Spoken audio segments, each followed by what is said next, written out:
नमस्कार दोस्तों, स्वागत है आप सभी का द काउंसिल आईएएस की ऑनलाइन प्लेटफॉर्म पर। और लगातार करंट अफेयर की क्लासें हम आपके लिए लेके आ रहे हैं, जिसमें मोस्ट इम्पॉर्टेंट क्वेश्चन हम डिस्कस करते हैं आपके साथ।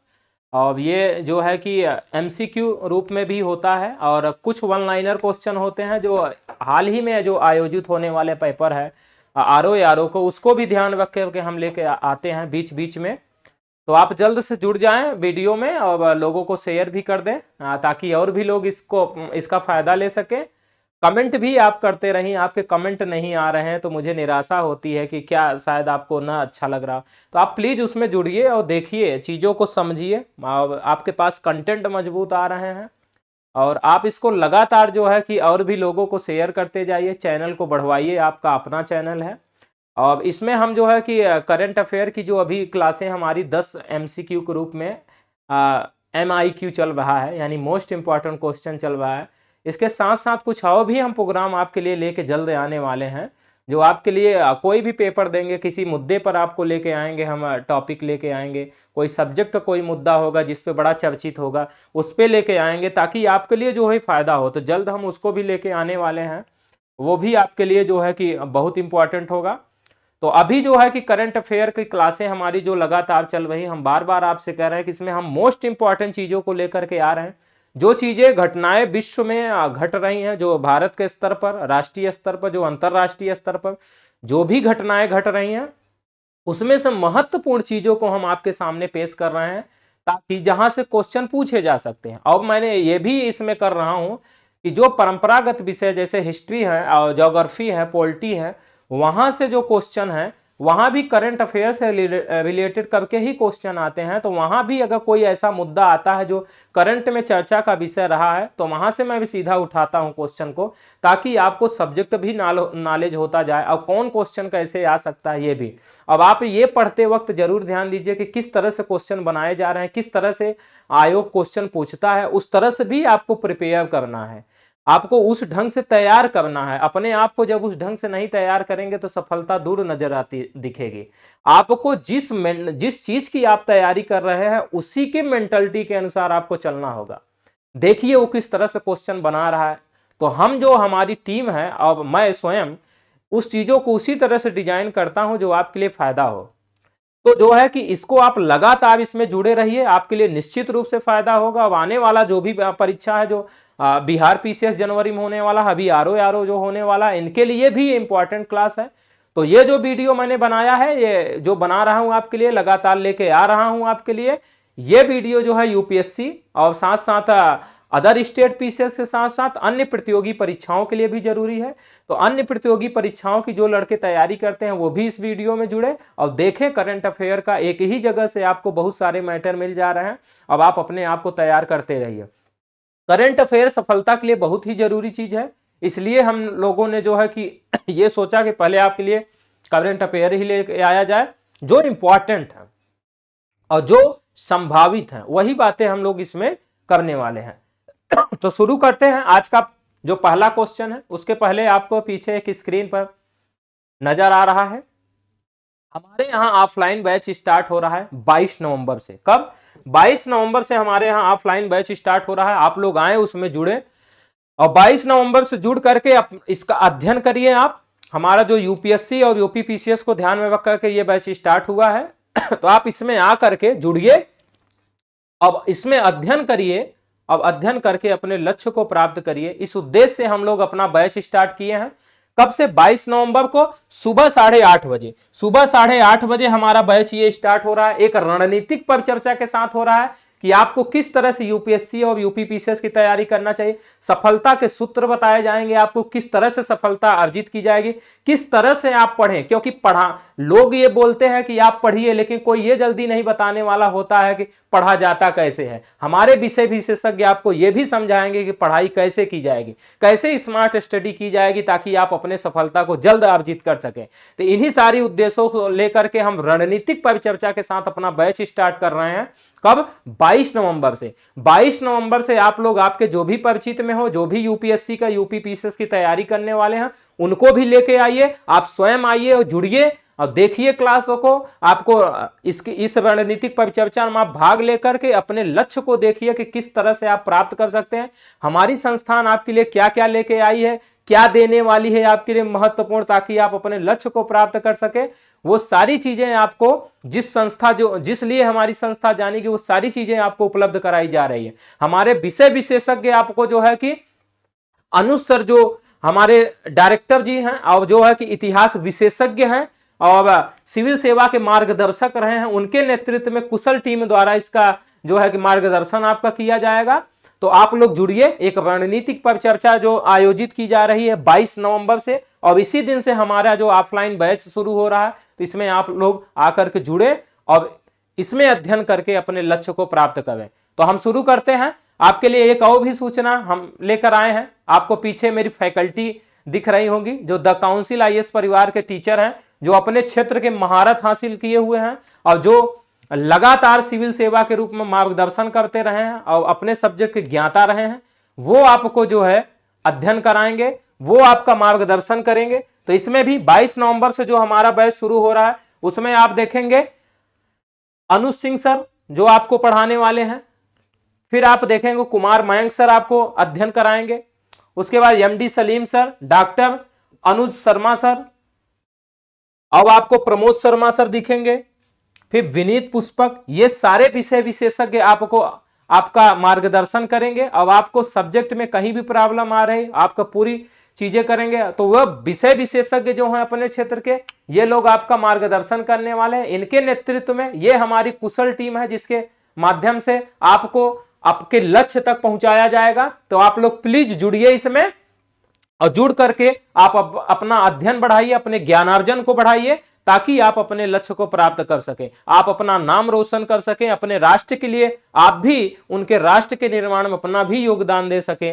तो आप लोग जुड़िए जल्दी से। और प्लीज आप लोग इस वीडियो को जो अब हम शुरू करने वाले हैं, पहला इसका क्वेश्चन, तो आप प्लीज इसको शेयर भी करें अपने दोस्तों को, और जो लोग भी तैयारी कर रहे हैं उनके लिए भी शेयर करें, और जो प्रतियोगी अन्य प्रतियोगी परीक्षाओं की भी तैयारी कर रहे हैं वो लोग भी जुड़े। मैं बार बार कर रहा हूं, उनके लिए भी ये इंपॉर्टेंट है।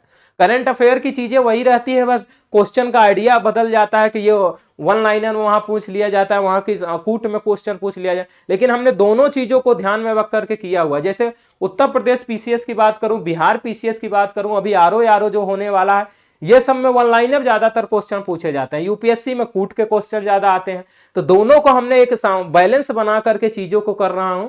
तो आप लोग जल्दी से जुड़िए और अपने लोगों को लगातार जोड़ते जाइए, और प्लीज कमेंट आप करते जाएं, कमेंट आप करते जाएं। हम आपके लिए चीजें लेकर के बेहतर आ रहे हैं। अब अपने लक्ष्य के प्रति प्रेम बना करके आप समर्पित रहें अपने लक्ष्य के प्रति, और अपने लक्ष्य के लिए दिन रात एक कर दें, और जो भी जिस साधन से आपको गुजरना पड़े गुजरिए। अब उसी साधन को लेकर के हम आपके सामने खड़े हुए हैं द काउंसिल आईएएस की परिवार की तरफ से करंट अफेयर सीरीज की मोस्ट इंपॉर्टेंट क्वेश्चन जो पर डे आपके लिए उपलब्ध कराई जा रही है। तो शुरू करते हैं। आज का पहला क्वेश्चन हमारा है, पहला क्वेश्चन है कि हाल ही में चर्चित सिट मैक्स 2021, क्या हाल ही में चर्चित सिट मैक्स 2021 के संदर्भ में निम्नलिखित कथनों पर विचार कीजिए। सिट मैक्स 2021 के संदर्भ में निम्नलिखित कथनों पर आपको विचार करना है। हमारा पहला कथन है कि यह सिंगापुर भारत थाईलैंड की नौसैनिक सैन्य अभ्यास है। क्या कह रहा है? यह सिंगापुर भारत थाईलैंड की नौसैनिक सैन्य अभ्यास है।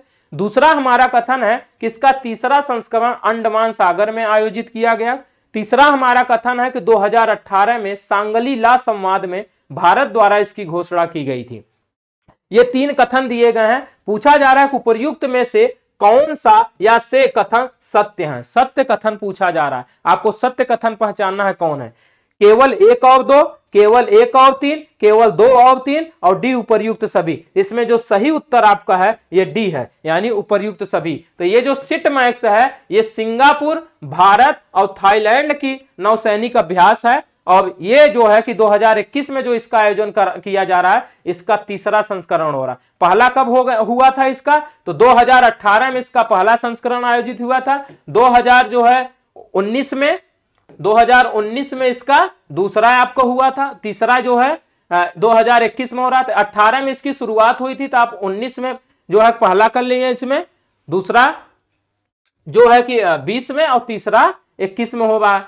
तो शुरू करते हैं। देखिए व्याख्या, कि हाल ही में त्रिपक्षीय नौसैनिक सैन्य अभ्यास, आपको याद रखना सीटमैक्स जो है त्रिपक्षीय सैन्य अभ्यास है। 3 देश इसमें भागीदारी करते हैं। कौन कौन? Singapore, Bharat, Thailand. तो हाल ही में त्रिपक्षीय नौसैनिक सैन्य अभ्यास समुद्री अभ्यास सिटमैक्स का तीसरा संस्करण हिंद महासागर के अंडमान सागर में आयोजित किया।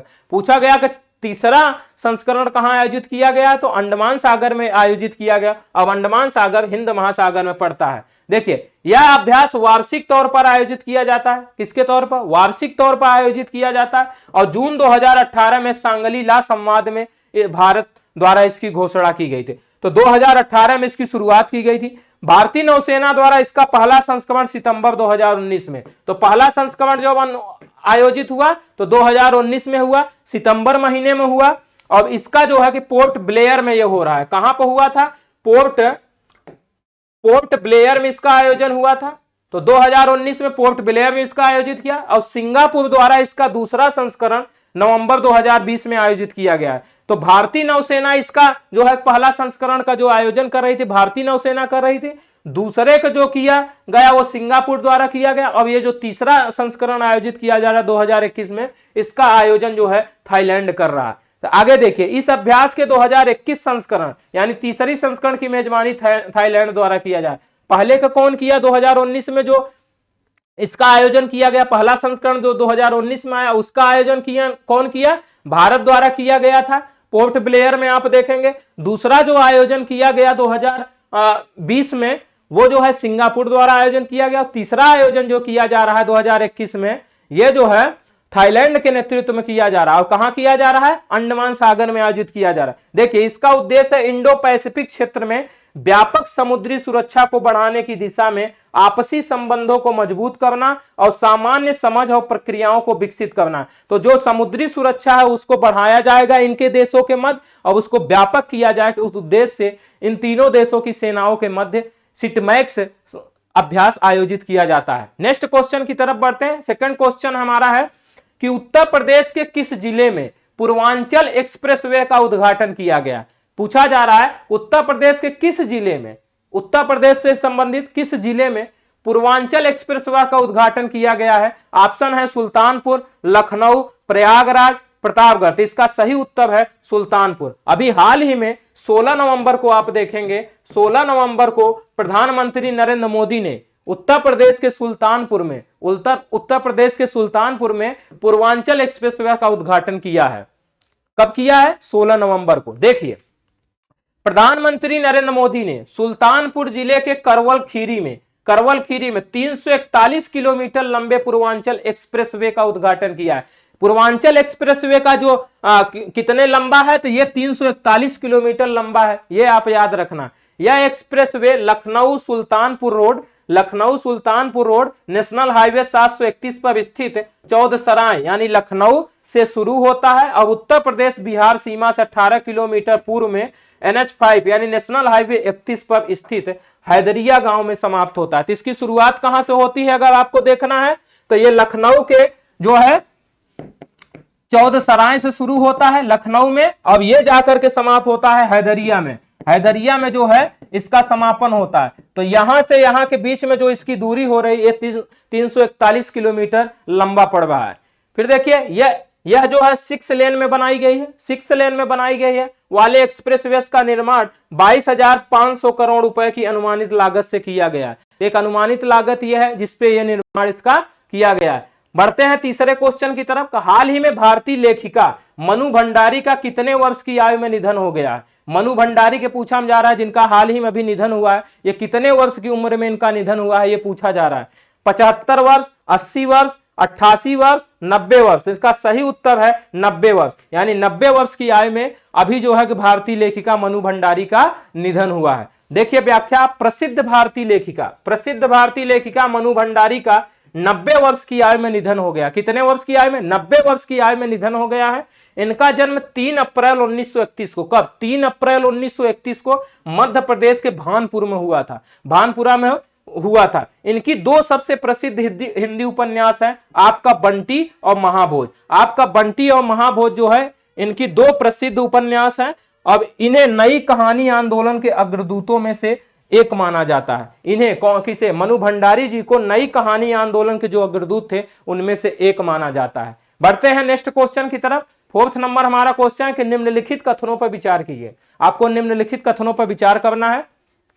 पहला है कि देव सहायम पिल्लई ईसाई धर्म में संत की उपाधि प्राप्त करने वाले पहले भारतीय होंगे। यानी देव सहायम पिल्लई ईसाई धर्म में जो है संत की उपाधि प्राप्त करने वाले पहले भारतीय होंगे। फिर पिल्लई को पाप फ्रांसिस वेटिकन सिटी में संत घोषित करेंगे। पाप फ्रांसिस जो है ये वेटिकन सिटी में इनको संत घोषित करने वाले हैं।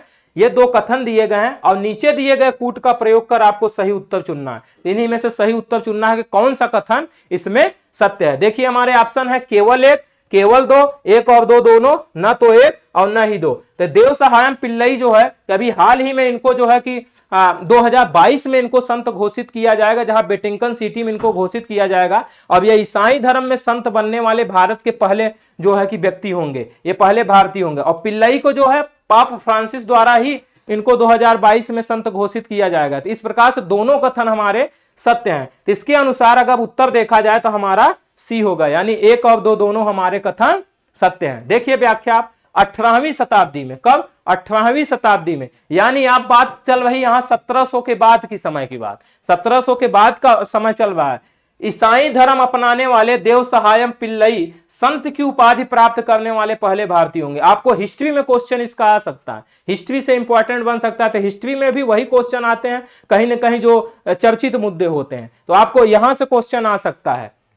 देखिए 15 मई 2022 को, कब, 15 मई 2022 को पाप फ्रांसिस वेटिकन के सेंट पीटर्स बेसिलिका में 6 अन्य संतों के साथ देव सहायम पिल्लई को संत घोषित करेंगे। तो 2022 में इनको 15 मई को संत घोषित किया जाएगा, यानी उस दिन इनको प्रमाण दिया जाएगा। और ये जो है कि 6 अन्य संत भी, 6 अन्य लोग भी संत की उपाधि इस समय लेंगे। पिल्लई का अगर जन्म देखा जाए तो 23 अप्रैल 1712 को, कब, 23 अप्रैल 1712 को तमिलनाडु के कन्याकुमारी जिले के नट्टलम गांव में हुआ था। कन्याकुमारी जो है तमिलनाडु के कन्याकुमारी जिले के नट्टलम गांव में हुआ था। अब हिंदू धर्म में ये नीलकंठ पिल्लई कहे जाते थे। पहले ये हिंदू धर्म के थे, तो हिंदू धर्म के जब थे तो इनका नाम था नीलकंठ पिल्लई, नीलकंठ पिल्लई था। तब इन्होंने जब ईसाई धर्म स्वीकार किया तब इनका नाम जो है कि कैथोलिक जब बने 1745 में, तो इनका नाम लेजारूस हो गया, लेजारूस इनका नाम रखा गया। फिर आगे चल करके ये देव सहाय के नाम से विख्यात हुए। देव सहाय का मतलब होता है ईश्वर की सहायता वाला, प्राप्त करने वाला, यानी ईश्वर जिसकी मदद करता है उसकी बात की जा रही। तो इनका ये जो है इस तरह से, अब ये कब ईसाई धर्म में बने हैं, तो 1745 में, यानी 1745 से पहले ये क्या थे, हिंदू धर्म के थे। फिर बढ़ते हैं नेक्स्ट क्वेश्चन की तरफ। 5 नंबर हमारा क्वेश्चन है कि हाल ही में काशी उत्सव का आयोजन कहां किया गया है। काशी उत्सव का आयोजन कहां किया गया है, पूछा जा रहा है।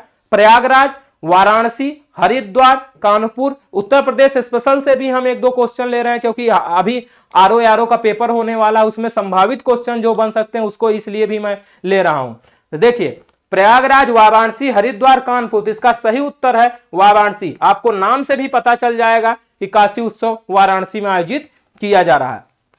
देखिए 16 नवंबर से 18 नवंबर 2021 तक, कब से, 16 से लेकर के 18 नवंबर 2021 तक काशी के विरासत और संस्कृति का जश्न मनाने के लिए वाराणसी में काशी उत्सव का आयोजन किया जा रहा है। काशी का जो विरासत है, जो वहां के हेरिटेज है और जो वहां के कल्चर है, उसका जश्न मनाने के लिए काशी उत्सव का आयोजन किया जा रहा है। प्राचीन काल से ही काशी का बड़ा ही महत्व रहा है। आप महाजनपद काल में देखेंगे काशी महाजनपद हुआ है, वहां से इसका जो है विख्यात हुआ है। तो प्राचीन समय से ही इसकी विरासत बहुत महत्वपूर्ण रही है। इसका कल्चर जो है कि एक अलग धार्मिक प्रवृत्ति वाली कल्चर रही है। तो इनके जो है कि इनका जश्न मनाने के लिए काशी उत्सव का आयोजन किया गया है। देखिए इसका आयोजन वाराणसी के रुद्राक्ष अंतरराष्ट्रीय सहयोग और सम्मेलन केंद्र द्वारा आयोजित किया गया। किसके द्वारा? रुद्राक्ष अंतरराष्ट्रीय सहयोग और सम्मेलन केंद्र द्वारा आयोजित किया गया। और उत्सव के प्रत्येक दिन एक अनूठी थीम समर्पित की गई। तो 16 से 18 के बीच जो है 16, 17, 18 3 दिन ये जो चला है उत्सव, उसमें 3 अलग अलग दिन थीम थी। काशी के हत्याक्षर, काशी के हत्याक्षर, दूसरे दिन कबीर रैदास की वाणी और निर्गुण काशी की बात चली, तीसरे दिन कविता और कहानी और काशी की जुबानी, कविता और कहानी हुआ, काशी की जुबानी में बात इसमें की गई है। बढ़ते हैं नेक्स्ट क्वेश्चन की तरफ, जो मोस्ट इंपॉर्टेंट क्वेश्चन हमारे चल रहे हैं उसमें 6 नंबर पर हम पहुंचे हुए हैं। हाल ही में भारत के पहले खाद्य सुरक्षा संग्रहालय का उद्घाटन किया गया, यह किस राज्य में बनाया गया है? पूछा जा रहा है कि भारत के पहले खाद्य सुरक्षा संग्रहालय का उद्घाटन किया गया है, किस राज्य में बनाया गया है? हमारे ऑप्शन है पंजाब, हिमाचल प्रदेश, केरल, तमिलनाडु। इसका सही उत्तर जो है तमिलनाडु है। देखिए 15 नवंबर 2021 को, कब? 15 नवंबर 2021 को केंद्रीय उपभोक्ता मामले, खाद्य और सार्वजनिक वितरण मंत्री पीयूष गोयल ने, आपको यहां पे ये याद रखते चलना है कौन सा मंत्रालय इसका उद्घाटन कर रहा है, कौन व्यक्ति जा रहा है, इसका संबंध इससे पूछा जा सकता है। तो कौन देख रहा है? केंद्रीय उपभोक्ता मामले और खाद्य सार्वजनिक वितरण मंत्री, और कौन है ये? पीयूष गोयल भारत के पहले खाद्य सुरक्षा संग्रहालय का उद्घाटन कर रहे हैं। इंपॉर्टेंट आपको क्या दिख रहा है? भारत का यह पहला खाद्य सुरक्षा संग्रहालय, भारत का यह पहला खाद्य सुरक्षा संग्रहालय, इसलिए इंपॉर्टेंट बन रहा है, यहां से क्वेश्चन बनने की संभावना अधिक है। फिर देखिए इसकी स्थापना भारतीय खाद्य निगम द्वारा तमिलनाडु के तंजावुर में की गई। कहां की गई? तमिलनाडु के तंजावुर में की गई। किसके द्वारा? भारतीय खाद्य निगम द्वारा। इस संग्रहालय को भारतीय खाद्य निगम और विश्वेश्वरैया औद्योगिक व तकनीकी संग्रहालय बेंगलुरु द्वारा सह विकसित किया गया। दो लोगों ने मिलकर के इसको विकसित किया है, एक तरफ भारतीय खाद्य निगम है और दूसरी तरफ विश्वेश्वरैया औद्योगिक और तकनीकी संग्रहालय जो बेंगलुरु में स्थित है, ये दोनों लोगों ने किया है। यह संग्रहालय घुमंतु शिकारी समूहों से मानव की विकास को सभ्यता की शुरुआत से चिन्हित करते हुए कृषि प्रक्रियाओं में प्रदर्शित करना। जब मानव की उत्पत्ति हुई तो घुमंतु की तरह ये होते थे। अब पाषाण काल अगर हिस्ट्री में आप पढ़ते हैं तो उसमें बताया जाता है किस तरह से मानव के साक्ष्य नहीं मिलते हैं बल्कि मानवीय क्रियाकलाप के साक्ष्य मिलते हैं। और उस समय के जो मानव थे वो घुमंतु थे, और घुमंतु होते थे, शिकार करते थे और वही खाना खाते थे, वही उनका खाद्य सामग्री थी। और किस तरह से शिकारी मानव आगे बढ़ते बढ़ते एक जो है आधुनिक सभ्यता में आया, मानव विकास की जो सभ्यता हुई, शुरुआत हुई, उसको चिन्हित किया जा रहा है इसमें। और कृषि प्रक्रियाओं में भी प्रदर्शित इसको किया जा रहा है, किस तरह से एक शिकारी व्यक्ति आगे चल करके कृषि को बढ़ावा देता है, कृषि की शुरुआत होती है और आने वाले समय में कृषि को मुख्य पेशा बना देता है। आप अगर इतिहास पढ़ते हैं पाषाण काल के बाद हड़प्पा सभ्यता पढ़ते हैं तो हड़प्पा में आकर के कृषि का बहुत तेजी से विकास होता है। अब इतना ज्यादा विकास हड़प्पा में हो जाता है कि अधिशेष उत्पादन होना शुरू हो जाता है, यानी उत्पादन ज्यादा होना शुरू हो जाता है, जिससे नगरीकरण की शुरुआत होती है। और पहले नगरीकरण जो है हड़प्पा में दिखाई देती है। इन्हीं सारे चीजों को चिन्हित करते हुए जो है कि पहले खाद्य सुरक्षा संग्रहालय का उद्घाटन किया गया है। बढ़ते हैं नेक्स्ट क्वेश्चन हमारा, हाल ही में भारत के किस राज्य या केंद्र शासित प्रदेश में भारत के सबसे ऊंचे एयर प्यूरिफायर टावर का उद्घाटन किया गया? पूछा जा रहा है किस राज्य या केंद्र शासित प्रदेश में भारत के सबसे ऊंचे एयर प्यूरिफायर टावर का उद्घाटन किया गया? हमारे ऑप्शन है दिल्ली, चंडीगढ़, मध्य प्रदेश, उत्तराखंड। तो इसका सही उत्तर है चंडीगढ़, यानी चंडीगढ़ एक केंद्र शासित प्रदेश है। अब यहां पर भारत के सबसे ऊंचे एयर प्यूरिफायर टावर का उद्घाटन किया गया है। देखिए व्याख्या आप, 7 सितंबर 2021 को, कब? 7 सितंबर 2021 को केंद्र शासित प्रदेश चंडीगढ़ में भारत के सबसे ऊंचे एयर प्यूरिफायर टावर का उद्घाटन किया गया। टावर को चंडीगढ़ प्रदूषण नियंत्रण समिति की पहल पर पायस एयर प्राइवेट लिमिटेड द्वारा स्थापित किया गया। किसकी पहल पर? चंडीगढ़ प्रदूषण नियंत्रण समिति की पहल पर पायस एयर प्राइवेट लिमिटेड द्वारा स्थापित किया गया। 500 मीटर के दायरे में फैला 24 मीटर ऊंचा यह टावर, कितना मीटर? 24 मीटर ऊंचा यह टावर आसपास के वातावरण की 3.88 करोड़ क्यूबिक फीट हवा को साफ करेगा। तो बहुत बड़ी मात्रा में यह हवा को साफ कर रहा है, इसलिए ये जो है कि एक ऊंचाई पर पूछा जा रहा है और साथ साथ बहुत भारी मात्रा में ये एयर को प्यूरिफाई कर रहा है, इसलिए भी ये इंपॉर्टेंट बनता है। बढ़ते हैं नेक्स्ट क्वेश्चन की तरफ कि हाल ही में भूकंप मोबाइल ऐप जारी करने वाला देश का पहला राज्य कौन बना है? हमारे ऑप्शन है उत्तराखंड, तमिलनाडु, आंध्र प्रदेश, सिक्किम। तो हाल ही में जो है भूकंप मोबाइल ऐप उत्तराखंड ने लॉन्च किया है। कौन किया है? उत्तराखंड ने लॉन्च किया है। अब ये मोबाइल ऐप जो है भूकंप मोबाइल ऐप, भूकंप आने से पहले ये चेतावनी देगा और जान माल की हानि की जो नुकसान ज्यादा होता है उसको भी सुरक्षित करने में मदद करेगा। तो इसलिए जो है भूकंप मोबाइल ऐप लॉन्च किया गया। अब यह भारत का पहला राज्य होगा, यह भारत का पहला राज्य होगा जो ऐसा कर रहा है। बढ़ते हैं, देखिए व्याख्या 5 अगस्त 2021 को, कब? 5 अगस्त 2021 को उत्तराखंड के मुख्यमंत्री पुष्कर सिंह धामी ने उत्तराखंड भूकंप अलर्ट नाम से अपनी तरह का पहला भूकंप पूर्व चेतावनी मोबाइल एप्लीकेशन लॉन्च किया। उसका नाम क्या है एप्लीकेशन का? उत्तराखंड भूकंप अलर्ट। क्या है? उत्तराखंड भूकंप अलर्ट नाम से अपनी तरह का पहला भूकंप पूर्व चेतावनी मोबाइल एप्लीकेशन लॉन्च किया है। फिर देखिए इसमें ऐसा करने वाला उत्तराखंड देश का पहला राज्य बन गया है। इस ऐप को उत्तराखंड राज्य आपदा प्रबंधन प्राधिकरण के सहयोग से IIT रुड़की द्वारा विकसित किया गया। तो उत्तराखंड राज्य आपदा प्रबंधन प्राधिकरण है, इनका मदद हुआ है और इनके सहयोग से जो है IIT रुड़की द्वारा इसको विकसित किया गया। यह ऐप भूकंप की शुरुआत का पता लगा सकता है और झटके से पूर्व चेतावनी जारी कर सकता है। तो झटके से पूर्व चेतावनी जारी कर सकता है, यह बहुत बड़ा कदम है उत्तराखंड सरकार द्वारा, जिससे भूकंप से लोगों को बचाया जा सकता है, एक अनुमान लग सकता है, तो जान माल की कम नुकसान हो सकता है। तो ये इसके फायदे दिखेंगे आपको। नेक्स्ट क्वेश्चन 9th की तरफ हम बढ़ते हैं कि हाल ही में भारत के पहले डिजिटल विश्वविद्यालय का उद्घाटन कहां किया गया? पूछा जा रहा है कि हाल ही में भारत के पहले डिजिटल विश्वविद्यालय का उद्घाटन कहां किया गया? हमारे ऑप्शन है बिहार, केरल, गोवा, महाराष्ट्र। इसका सही उत्तर जो है केरल है। 20 फरवरी 2021 को, कब? 20 फरवरी 2021 को केरल सरकार ने, कहा?